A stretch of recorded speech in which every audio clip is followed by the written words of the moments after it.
Hello students, आज हम लोग नया चैप्टर स्टार्ट करें इकोनॉमिक्स का, मनी एंड क्रेडिट। ठीक है, तो मनी का क्या यूटिलाइजेशन है, किस तरीके से जो करेंसी है, मॉडर्न फॉर्म करेंसी है, उसका यूटिलाइजेशन कैसे बढ़ा, उसको सब लोगों ने क्यों प्रेफरेंस दी, सब लोग उस मनी को एक्सेप्ट क्यों करते हैं, उस करेंसी को एक्सेप्ट क्यों करते हैं, उसको आज के लेक्चर हम लोगों को पढ़ना है। देखिए, द यूज ऑफ मनी। ठीक है, तो money as a medium of exchange, money and credit में जो पहला टॉपिक है money as a medium of exchange, money को एक्सचेंज के मीडियम के तौर पे एक्सेप्ट करना।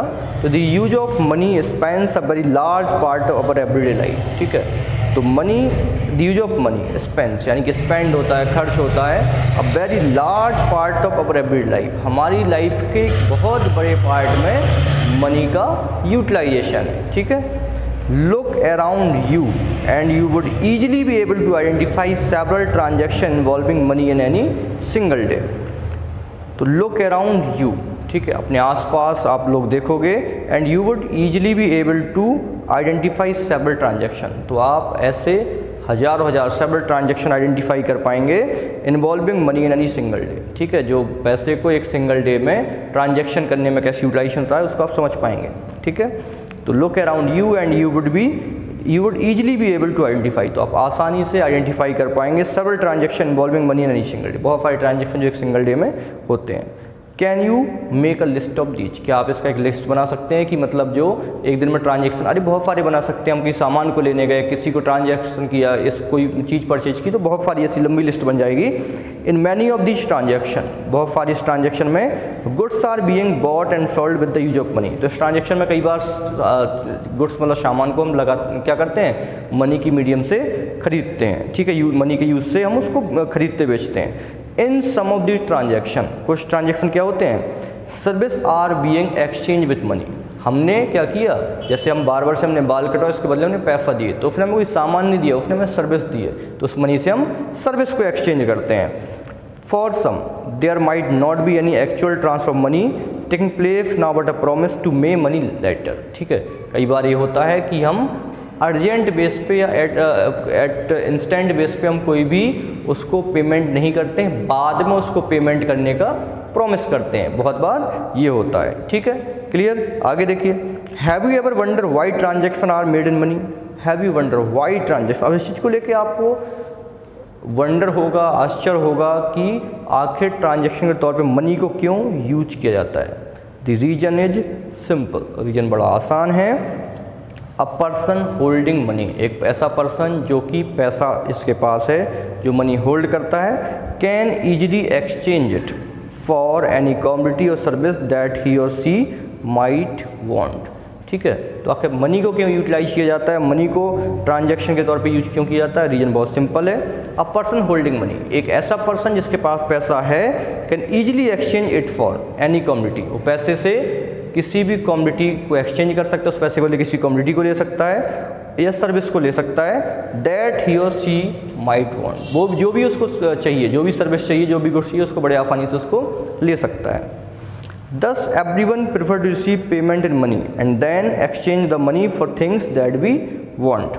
तो ये समझिएगा कि अपन ने कहा कि अपने पास पैसा है तो उससे अपन को बुक चाहिए, अपन ने बुक ले ली, अपन को सूज चाहिए तो सूज ले लिए, अपन को क्लॉथ चाहिए तो वो ले लिए। तो इसलिए क्या है, क्योंकि उससे सब चीज़ें एक्सचेंज हो जाती हैं। ठीक है, तो thus everyone prefer to receive money. ठीक है, तो इसलिए सब लोग क्या करते हैं, पेमेंट मनी में रिसीव करते हैं and then exchange the money, इसके बाद मनी को for things that they want. ठीक है, हमने क्या किया, हमने सूज परचेज किए, सूज वाले को हमने पैसा दिया। ठीक है, अब सूज वाले को जो पैसा मिला उससे वो जो भी चाहता है वो ले सकता है। ठीक है, तो इस वजह से मनी को एक्सेप्ट किया जाता है। ठीक, take the case of a shoe manufacture, समझाने के लिए उसमें एक एग्जाम्पल दिया है। Take the case of a shoe manufacture, एक शूज मैन्युफैक्चर का आप केस लीजिए। He wants to sell shoes in the market and by वीट, वो क्या चाहता है, वो चाहता है कि he want to sell shoes in the market, कि मार्केट में वो शूज को सेल करे और एंड वाई वीट, और वीट को परचेज करे। ठीक है, तो क्या करेगा वो shoes manufacture, will first exchange shoes that he had produce for money. ठीक है, सबसे पहले शूज मैन्युफैक्चर क्या करेगा, उन शूज को बेच देगा, उससे जो पैसा आ जाएगा उस पैसे से वो वीट चाहे तो वीट, और जो भी चाहे उसको परचेज कर सकता है। ठीक है, तो that he had produce for money and then exchange the money for wheat, और मनी को किस में एक्सचेंज कर देगा, वीट में। ठीक है, तो उस मनी से वो वीट ले सकता है। Imagine how much more difficult, अब इमेजिन कीजिए कितना डिफ़िकल्ट होगा, it would be if the shoe manufacture had to direct exchange shoes for wheat without the use of money. ठीक है, imagine how much more difficult it would be if the shoe manufacture had to directly exchange shoes, अगर shoe manufacture क्या करेगा, directly shoes को exchange करे, किससे, उसके पास shoes थे, वीट खरीदने थे, तो उसको शूज को किस में एक्सचेंज करना है, डायरेक्ट वीट में एक्सचेंज करना, पैसा नहीं है। ठीक है, पैसे का यूटिलाइजेशन नहीं होना है इसमें। अब कैसी मनी क्यों इम्पोर्टेंट है ये आपको समझ में आ जाएगा इस इंस्टेंस से।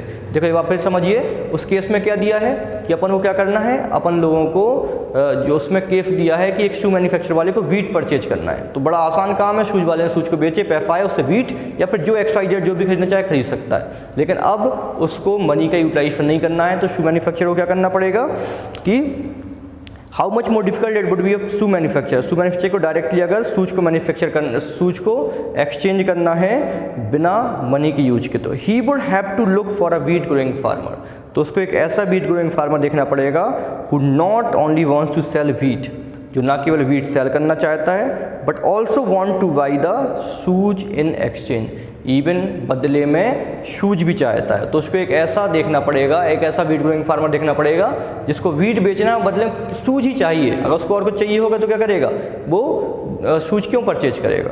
ठीक है, तो ऐसा फार्मर्स को देखना पड़ेगा।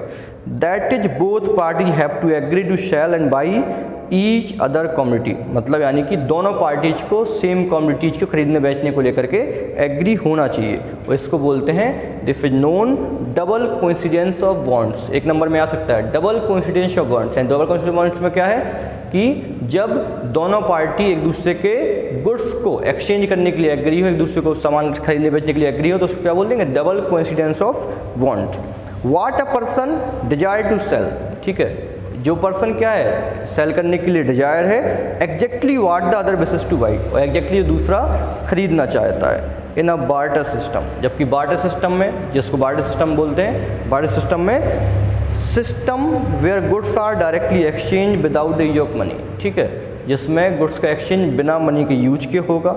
Double coincidence of want is an essential feature, ठीक है, बार्टर सिस्टम यानी कि जिसमें गुड्स का exchange without the use of money, ठीक है, इसमें डबल कोइंसिडेंस ऑफ वांट सबसे एसेंशियल कंडीशन है अगर अपन को क्या चाहिए बार्टर सिस्टम के लिए, मतलब अगर गुड्स का एक्सचेंज हमें विदाउट यूज ऑफ मनी करना है तो उसके लिए डबल कोइंसिडेंस ऑफ वांट सबसे प्री या सबसे एसेंशियल कंडीशन है।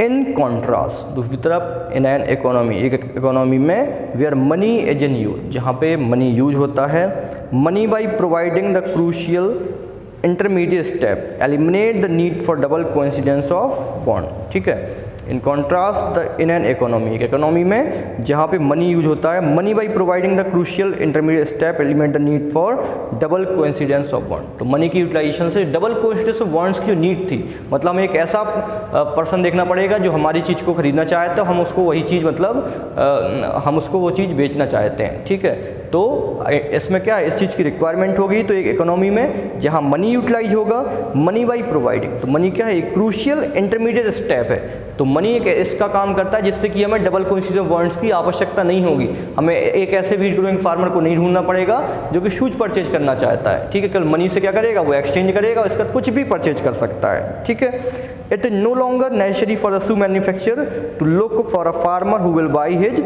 Shoes and at the same time sell him, ठीक है, at the same time sell him wheat, तो ऐसी कंडीशन उसको अब फॉलो नहीं करनी पड़ेगी। All he has to do is find a buyer for his shoes, वो क्या करेगा, उसको केवल अपने शूज का बायर तलाशना है, उसके जूते खरीदने वाला मिल जाए। तो once he has exchange his shoes for money, एक बार उसने अपने शूज को मनी में एक्सचेंज करा लिया, ही कैन परचेज वीट और any other community in the market, तो वीट या कोई दूसरी कम्युनिटी को फिर मार्केट से परचेज कर सकता है। Since money acts as an intermediate in the exchange process, तो मनी क्या है, मनी एक तरीके से इस एक्सचेंज प्रोसेस में इंटरमीडिएट काम करता है, इसलिए क्या है, मनी को मीडियम ऑफ एक्सचेंज बोलते हैं, यानी कि मनी की वजह से क्या होता है, गुड्स का एक्सचेंज हो पाता है। ठीक है, तो इस वाले लेक्चर हम लोगों ने पढ़ा किस तरीके से मनी क्या है, मनी मीडियम, एक्सचेंज का मीडियम है, उसको हमने इस लेक्चर में पढ़ा। इसके रिगार्डिंग जो भी आपको डाउट है आप by call, by message, by comment पूछ सकते हैं, और सिचुएशन वही है कि आप लगातार घर पे रहिए, पढ़ते रहिए, ठीक है ना। Okay, thank you so much.